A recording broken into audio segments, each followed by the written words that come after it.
Okay, so we have been working a little bit with some novelty with Miss B. So we were going to go ahead and see if we could practice again a little bit with our little, again, the seesaw ramp here minus the seesaw platform. I did put out Miss B's little blanket because she was targeting one of the other visuals. And I want her to feel free that if she wants to go take a little breather and practice a bit with her placed behavior, she can. So she's doing a real nice job hanging out in her little spot. So we were going to practice a little bit with the seesaw teeter. It does wobble a little bit from side to side, so it does create some of that novelty for the puppy. So once our little Miss B is ready, and if Ebba's going to come help, that's fine too. I drink my juice. Oh, good job drinking your juice. So we're going to get Miss B's attention. So I'm going to set her up where she can do maybe even a paws up, yes, on the uneven surface. If there's ever things that overwhelm your puppy because they move or make some noises, you can also sometimes have yourselves touch the item. You can also step on it, so that way the item stays stationary as you do a little find it or feed on top of the item. Nice job. So Ebba, can you get up and move over to this side so we're not in the way of the camera for just a moment? Thank you, my love. Awesome, thanks. So with Miss B, really, Belle? We're gonna get her attention. If she's, again, ever having a hard time with distractions, remember that you can do a little find it or feed the floor. If, for example, she's ever having a hard time honing in, just add some extra value to the ground. Hey, Ebba. Easy. Do you want to go play with some toys or do you want to be a helper? Because if you want to be a helper, you need to follow my directions. Are you ready to help, Mama? Do you want to do a proper hello with our little lady? So if, let's say, Miss B sometimes gets really excited about new friends or family members, I would recommend to break it down into steps. So allowing the company to come in, but then have your puppy be on gear. Remember, your leash is very much so like your training wheels. You're teaching your puppy how to do something when they don't know how to do it all on their own.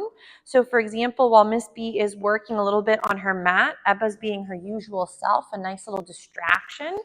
We could go ahead and, Ebba, did you want to come over and say hi to Miss B and do a little hello? So while Miss B is hanging out, I might say, let's go do a little hi. So I'm going to bring Miss Bales. Can you go over there, Ebba, to that side, please? And I'll be right over. So if, for example, Miss B is working on her settle on her mat, I wouldn't have people go and bother or bombard her while she's vegging on her target. That would be something I would leave for relaxation and for hanging out and just relaxing on her target.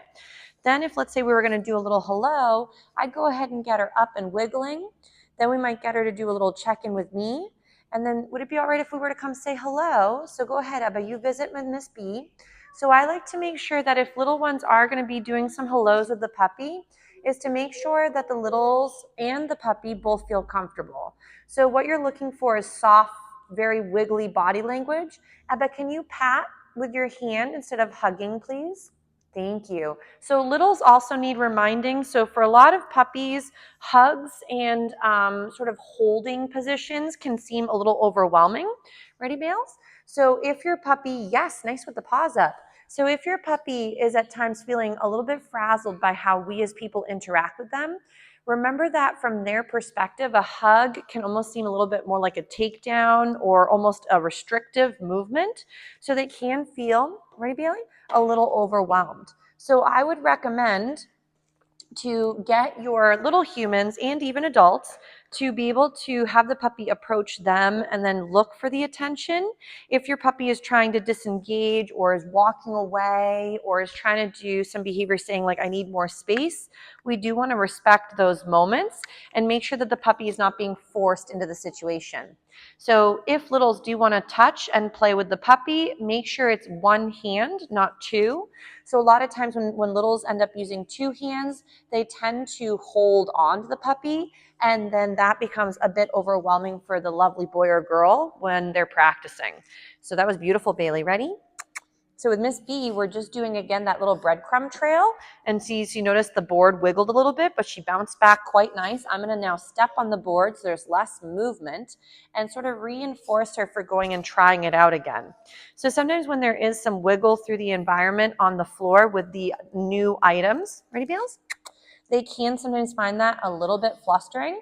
So I'd make sure to take your time and just get them comfortable trying it from their rate, as we mentioned earlier.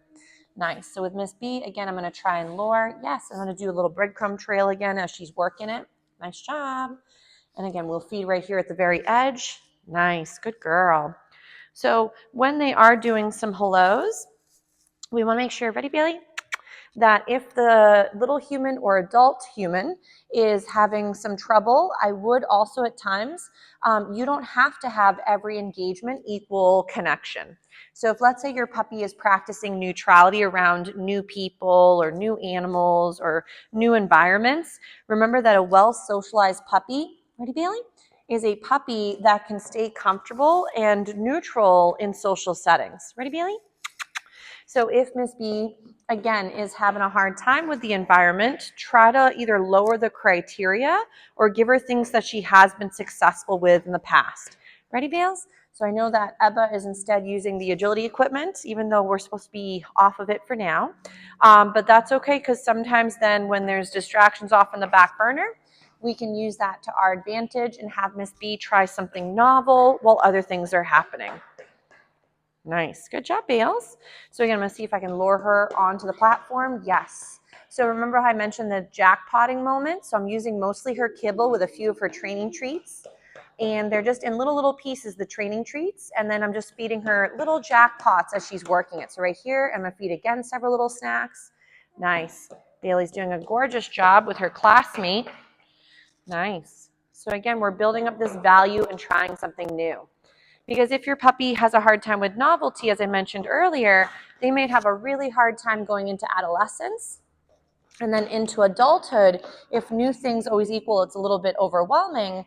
Then as they get older, if they've never practiced, it can become startling. So right there, as there was some give to the board, it did get her a little bit nervous. Nice. Good job. So we'll feed again on that little platform. Awesome. So we'll give the little Miss B a little break, and then we'll try a few more little skills in just a second. Good job, Bales. Nice work.